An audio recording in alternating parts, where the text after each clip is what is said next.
Welcome everyone to the day shift. This is part of the USBG Portland's Save Our Shifts campaign, which is basically it's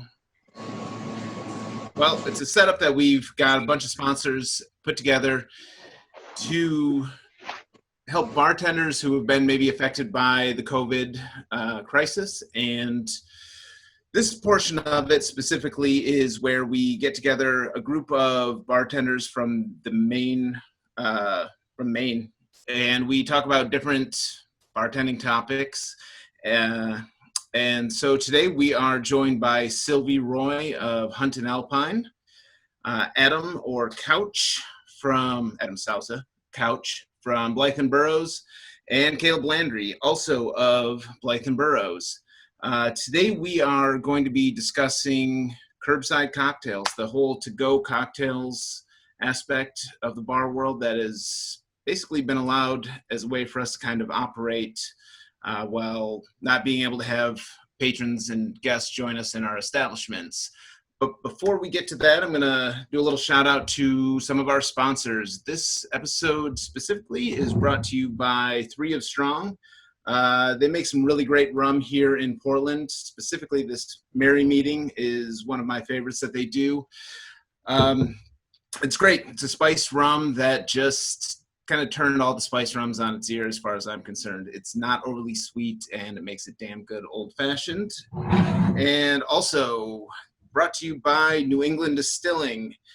This is Gunpowder Rye. This is what I had on my shelf, and honestly, it's straight sipping whiskey for me. Oh, look at that. Sylvi also has a bottle. And I guess let's just jump right into it. One of the things that happened with the whole COVID thing is we all had to shut down our dining rooms and bars.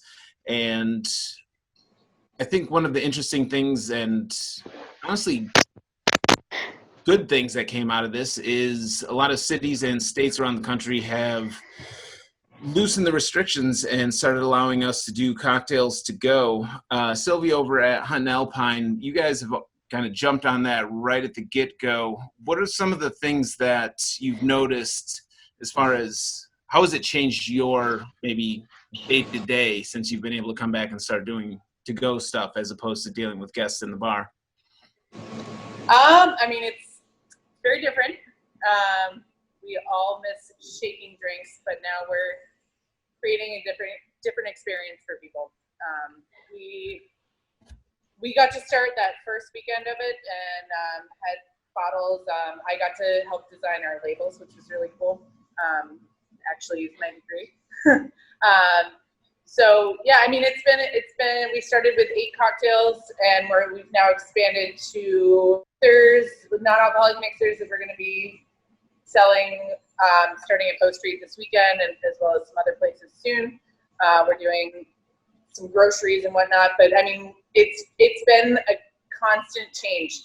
Every day is a new change for us, so it's just constantly adapting, and it's been really cool to be able to supply people with the cocktails that they love and now pour right out of the bottle at home.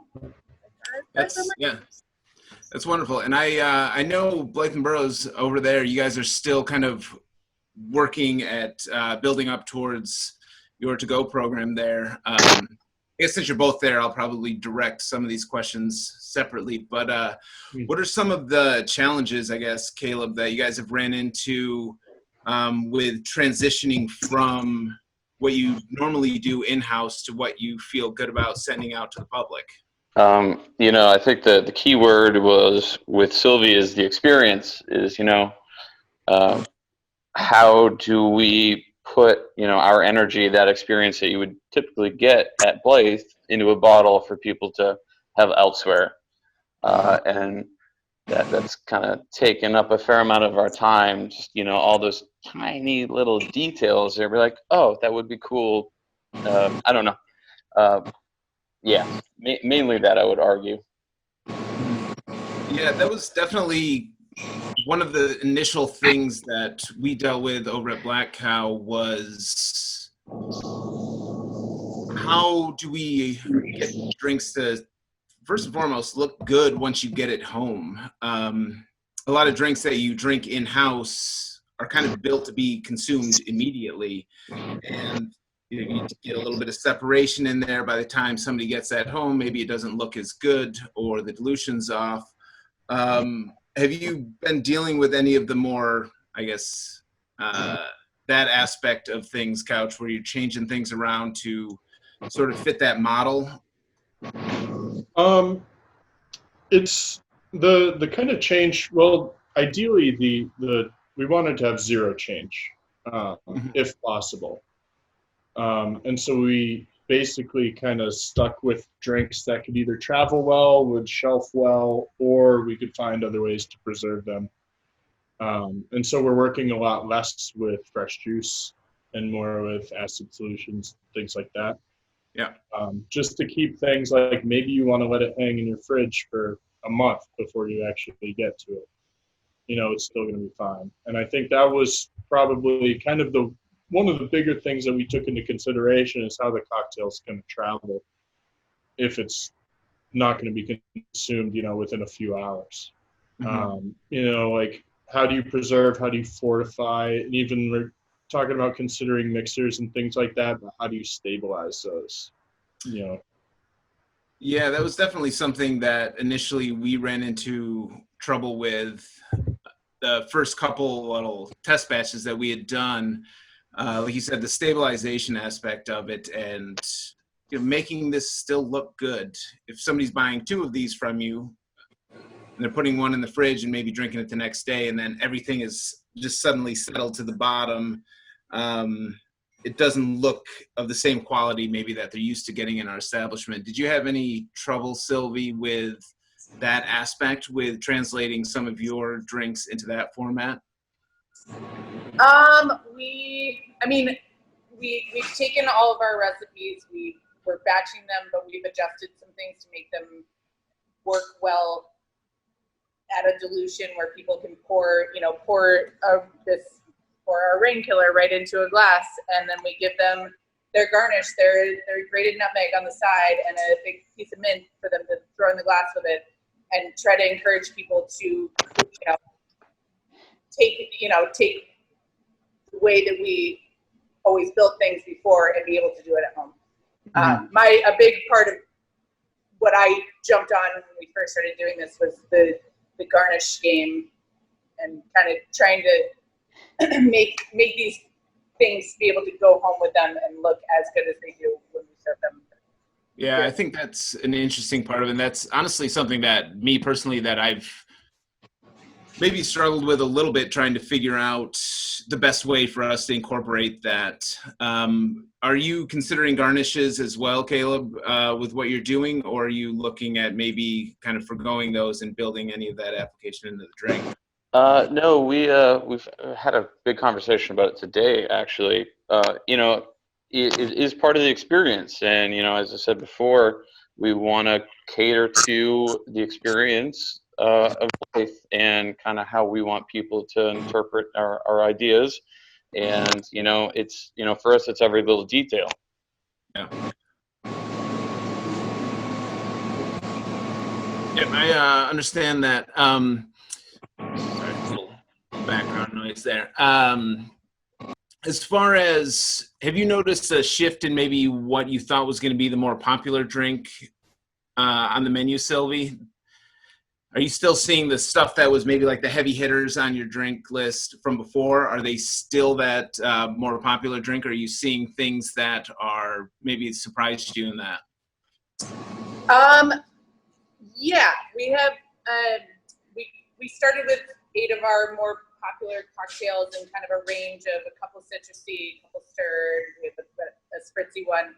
And honestly, some of our bigger hitters aren't selling as well out of here, but we're selling the crap out of another one. So we're adjusting based on what's happened over the last 4 weekends of doing this, and kind of adding in new cocktails now that we've seen that, our big hitters are the citrusy drinks. So we've added a few more of those, and just kind of adjusting week by week. It's we're looking at our numbers, kind of anticipating what we're going to have for the weekend and going from there. But I mean, it's summertime. People want like cold, refreshing cocktails. So, you know, our old fashioned that was always our number one seller, it isn't selling as much, but we have other awesome, you know, the rain killer, the bone crusher, you know, other big hitters that are selling really well. So yeah, that was something with us as well, where the first week the old fashioned just flew out, and then I think it was almost weather dependent, where it was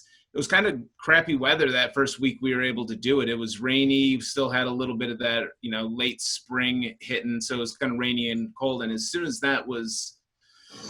it shifted over, anything that felt like spring and summertime has now just doubled, you know, things with rum and that style of drink. What are some of the ideas, Couch, that you're hoping to do? Are you doing any new drinks for this, or are you just kind of sticking with stuff that you've already had on the menu? No, we've got a couple new offerings right now. So essentially our format, as we have kind of planned it out, is 2 highballs, 2 punches, 2 stirred drinks. Mm-hmm. And so we've added a new highball. It's kind of like a clarified old Cuban that we've force carbonated, and we've added a punch on there. And both the punches are milk punches, just to, you know, stabilize them and preserve them. And one of them is kind of a redux of a drink we did a couple of years ago. It's like a watermelon and pepper tequila milk punch. Mm-hmm. But I think that a lot of it is kind of expecting people to be a little bit more geared towards that highball, maybe low ABV, bright citrus. Mm-hmm. And so kind of leaving the heavy hitters in the stirred section as is, and kind of working a little bit more with like that bright, refreshing, crushable. Yeah, I think that has definitely been what I've recognized, is that the brighter drinks in general are doing really, really well. I'm going to take a quick moment here and just thank our sponsors, New England Distilling and 3 of Strong Distilling as well, right here in Portland. They've provided a lot of help in making this happen, and also provided a lot of spirits for us to work with behind our bars. I also need to mention, do a little shout out to my mother, who I see has just joined in. So everyone say hi to Carla. Hey, Carla. Hey, Carla. She's the sponsor to end all sponsors, to be quite honest. Thanks, Mom.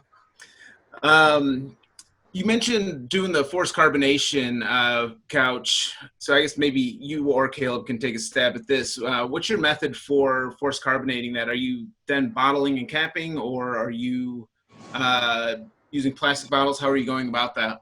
So we have a very state-of-the-art, high-tech system. It's a soda stream, essentially. It's called a drink mate. The beauty of that is that it can actually carb up to a little bit higher pressure, which allows us to carbonate cocktails. And then we just funnel it into a glass bottle and cap it. Each bottle gets capped individually by hand. But we found that glass and a crown cap works really well to seal and store and transport. And you can get some really good carbonation out of that system, as long as you're careful with little things like how you actually transfer it from bottle to bottle. You can't just straight pour it down. You have to be gentle with it. But you can get really ripping carbonation if you take your time and do it right. I think that's a great little tip there. The packaging in general, I think, has been the most interesting thing to see how everybody's attacking that format. Obviously, Hunt and Alpine has Sylvi did a great job with the labels there. What are some of the considerations that you're looking at? Are you looking at bottling and crown capping everything?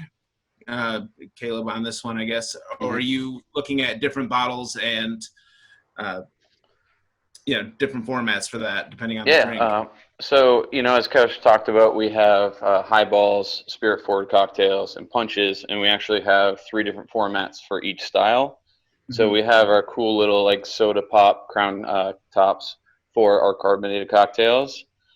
We have these neat little plastic screw-off, tamper seal kind of stuff for our spirit for cocktails. So in our punches, we have these really neat kind of milk jug, mason jar kind of glasses that allow us to have a little bit larger format style. So they accommodate about 3 to 4 servings per. But we put some serious consideration into the glassware and what would represent us and our brand, but would be like the most effective vessel for each kind of cocktail that we're doing. Yeah, I think that for us was definitely a consideration as well. We kind of kept it very simple at first just to see what we could get. We wanted to jump on it immediately and just start seeing what was going to work and what didn't work. And we found that mason jars were going to work really well for us. And initially we thought we might jump onto something else. But honestly, we just kind of kept going with it. A lot of our regulars have honestly enjoyed, one, getting a free mason jar to have around their house, and two, they're just throwing ice in it and drinking it right out of it, just kind of hillbilly style, which has been really nice. And I guess for those of you just joining us, we are doing a little talk on curbside cocktails with Sylvi Roy from Hunt and Alpine, and Adam Sousa and Caleb Landry of Blyth and Burrows. What about the packaging that you're using, Sylvi? Have you had any trouble maybe finding sourcing on that, or has it kind of been pretty straightforward approach for you? Sorry, I'm trying to make this so that I don't have background noise. Is that better than it was before? Sounds great. Okay. So yeah, I mean, packaging has been, we were able to order from a place that Andrew got from, but sorry, I can't get words out.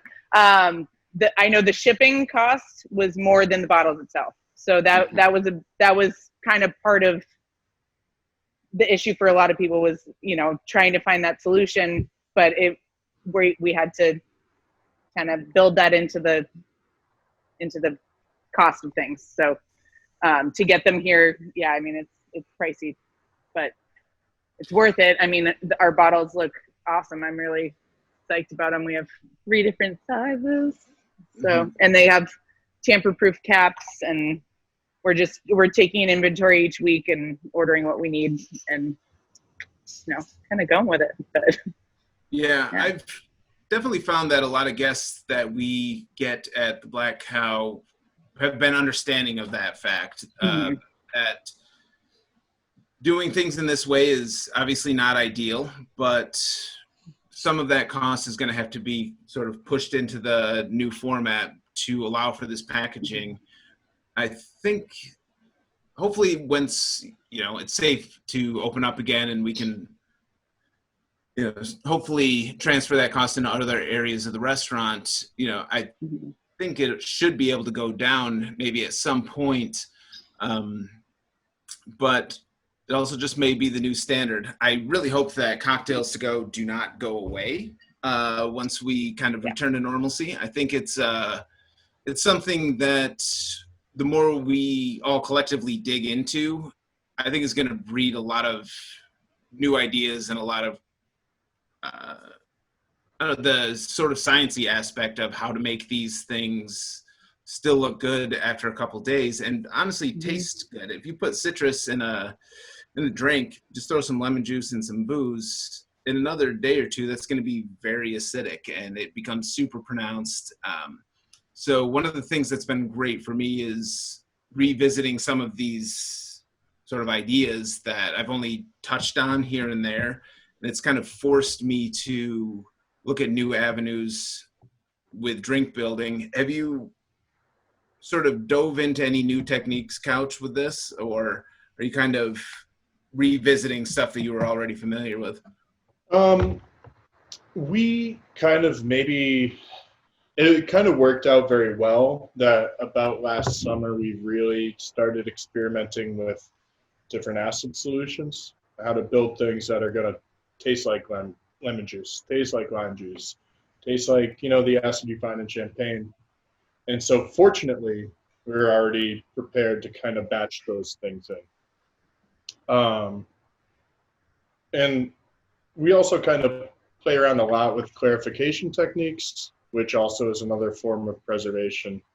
But we have been thinking a lot more of like, not necessarily in that vein, but if we were to do things NA, or if we were to do things like selling mixers, how would we preserve that? Because you can't rely on things like spirits to actually act as your preservation. You would almost need to rely on like pasteurization or heavy-handed syrups that like you almost like mixed concentrates that you would add water to. But those are things for a little bit down the line. For now, I think we got caught at the right time and we had our tools in hands for it, and it just kind of worked out nicely. Mm-hmm. I think one of the things that you mentioned, building the acidity in using whether it's citric acid, lactic acid, malic acid, all these different things. There's a whole host of these different chemicals that we have at our disposal now. One of the things that I personally kind of hope this leads to is maybe a little bit less of a reliance on just citrus in general.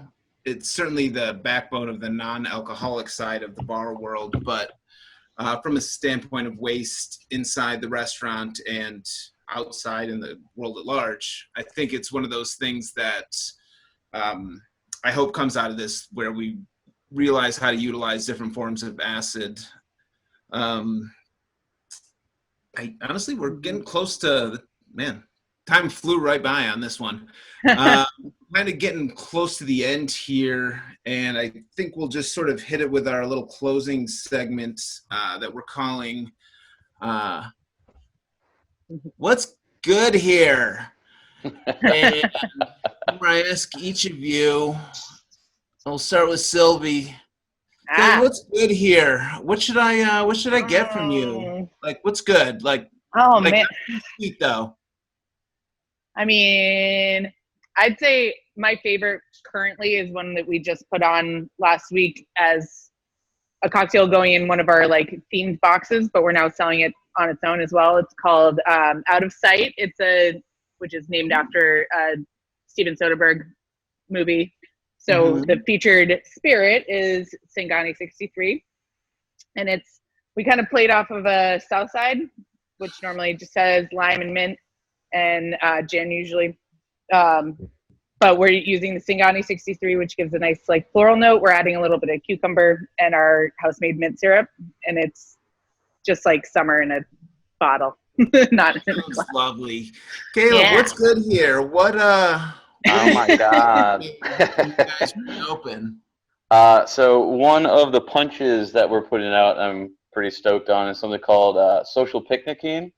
Essentially, it's a little tequila blend, watermelon, green chilies, with Solares and Antro Verde, a little bit of lemon, and then we clarify it with milk.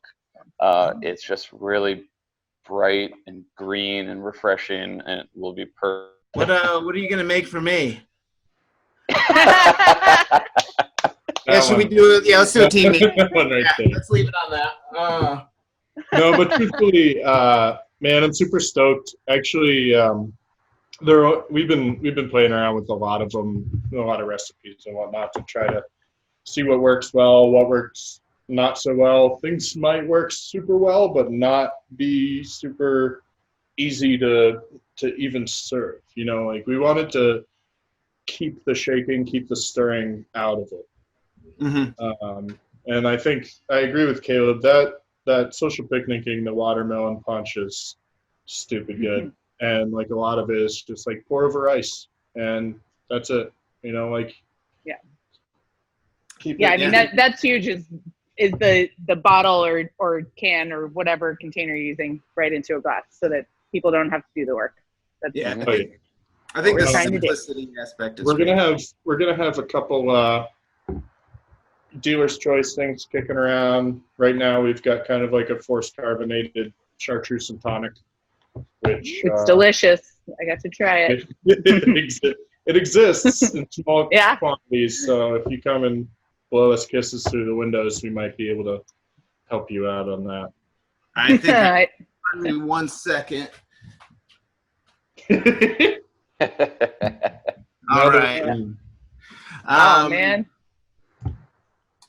Little team meeting, I suppose. I You can't. don't have to. All right. Yeah. Oh no, I was just gonna crack open an espresso Perfect. martini. See, Absolutely. that's all I do. A little shake, a little fun straw. It's wonderful. Thank you, everybody at home, for joining us. Thank you to Caleb, Couch, and Sylvi for being a part of this. We're going to be doing these every Tuesday and Thursday at 5 o'clock. And we have another round of submissions, a round of applications for the night shift. You want to try your hand at making one of the instructional videos that we've been producing. I guess that's about it. Thanks again to 3 of Strong and New England Distilling. I guess that's it. Cheers, everyone. Cheers. Woo.